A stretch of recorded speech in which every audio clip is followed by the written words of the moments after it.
بسم الله وعلى بركة الله نبدأ. تم هذا التصوير في منزل السيد أبو علي قرية الحجاج، وهذا للاختراع من قبل الأستاذ علي صالح. وكما ترون توزيع شاي بطريقة ميكانيكية بدون جهد عضلي وبدون تكلفة. كما ترون الشاي قادم إلي. والله بلا زحمة شوي، ردت تدلل عني على الريبولة الآلي. فر لي هذا استكان دورة كاملة يكفي، شكرا. قد منا اياه على المعذب نفسه وما رضوا يدعم الصلاحية. جيد.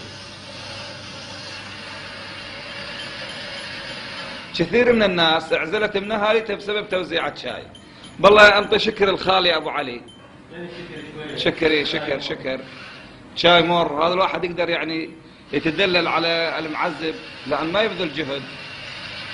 كما ترون الشكر قادم الى الخال العزيز ابو علي. خال لا تطمع بالشكر، حيل شويه، خلي لي شويه.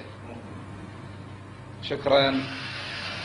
انا بحب الحلا، خليني اخذ لي خاشوقة شكر.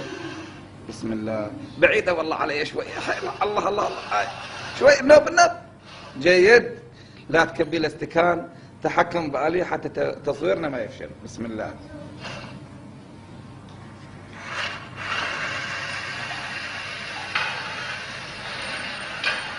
هذا آخر ما توصل إليه جبور